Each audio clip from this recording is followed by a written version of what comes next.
यह कहानी एक भिखारी की है जो एक किसान के घर भीख मांगने जाता है। जब किसान घर पर आता है तो यह उसके परिवार के साथ प्यार और स्नेह से भरा एक सुंदर दृश्य होता है।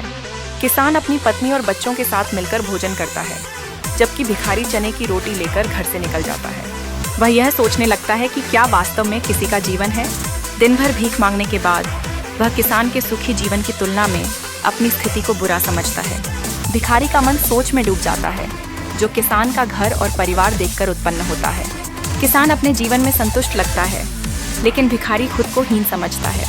वह महसूस करता है कि किसान ने कितनी मेहनत से अपने परिवार के लिए अन्न उत्पन्न किया है और वे खुशी से एक साथ भोजन कर रहे हैं। यह उसे घायल कर देता है और उसे अपने जीवन की कड़वी सच्चाई का एहसास करवाता है।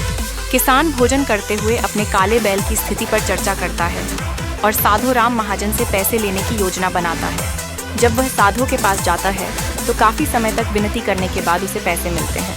अब किसान सोचता है कि वह भी बहुत अमीर है, लेकिन सच में सुखी है साधु की दुकान से ताज़ा कपड़े लेकर आते समय वह पृथ्वी चंद के बारे में भी सोचता है, जो एक बहुत बड़ा व्यापारी है। फिर पृथ्वी चंद की कहानी चलती है। जब उसे घाटे की सूचना मिलती है तो वह बहुत चिंतित होता है, लेकिन राय बहादुर के पार्टी में शामिल होने की चिंता नहीं करता।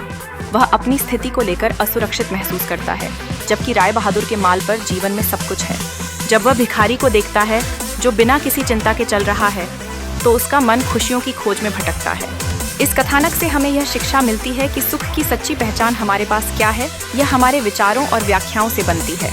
भिखारी, किसान, साधु और राय बहादुर सभी के जीवन में एक सूक्ष्म संतोष है, जो हमें सिखाता है कि वास्तविक सुख न तो धन में है और न ही भौतिक संपत्ति में।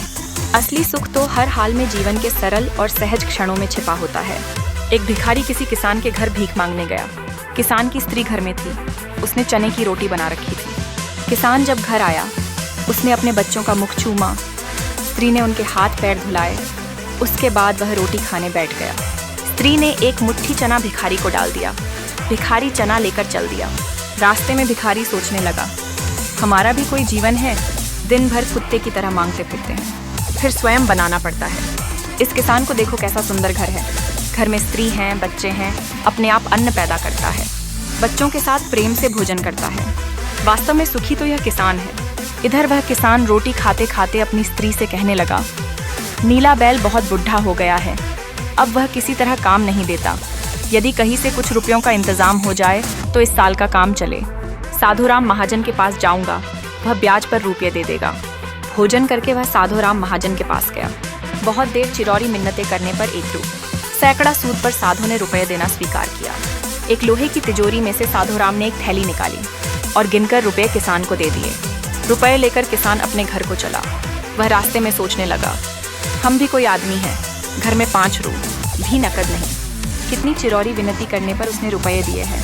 साधु कितना धनी है, उसके पास सैकड़ों रुपये हैं। वास्तव में सुखी तो यह साधु राम ही है। साधु राम छोटी सी दुकान करता था। वह एक बड़ी दुकान से कपड़े ले आता था और उसे बेचता था। दूसरे दिन साधु राम कपड़े लेने गया। वहाँ सेठ पृथ्वी चंद की दुकान से कपड़ा लिया। वह वहाँ बैठा ही था कि इतनी देर में कई तार आए। कोई बम्बई का था, कोई कलकत्ते का। किसी में लिखा था 5 लाख मुनाफा हुआ, किसी में 1 लाख का। साधु महाजन यह सब देखता रहा। कपड़ा लेकर वह चला आया। रास्ते में सोचने लगा, हम भी कोई आदमी हैं। 100-200 जुड़ गए, महाजन कहलाने लगे। पृथ्वी चंद कैसे हैं, एक दिन में लाखों का फायदा। वास्तव में सुखी तो यह है। उधर पृथ्वी चंद बैठा ही था कि इतने ही में तार आया कि 5 लाख का घाटा हुआ। वह बड़ी चिंता में था कि नौकर ने कहा, आज लाट साहब की राय बहादुर सेठ के यहाँ दावत है, आपको जाना है, मोटर तैयार है। पृथ्वी चंद मोटर पर चढ़कर राय बहादुर की कोठी पर चला गया। वहाँ सोने चांदी के बर्तन पिड़ी रहे थे। राय बहादुर जी से कलेक्टर कमिश्नर से हाथ मिला रहे थे। बड़े बड़े सेठ खड़े थे। वहाँ पृथ्वी चंद सेठ को कौन पूछता, वे भी एक कुर्सी पर जाकर बैठ गया। लाट साहब आए, राय बहादुर से हाथ मिलाया, उनके साथ चाय पी और चले गए। पृथ्वी चंद अपनी मोटर में लौट रहा था। रास्ते में सोचता है, हम भी कोई सेठ हैं, 5 लाख के घाटे से ही घबरा गए।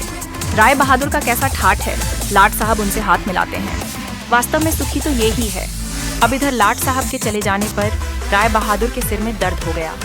बड़े बड़े डॉक्टर आए, एक कमरे में पड़े थे। कई तार घाटे के एक साथ आ गए थे। उनकी भी चिंता थी। कारोबार की भी बात याद आ गई। वे चिंता में पड़े थे। तभी खिड़की से उन्होंने झांक कर नीचे देखा।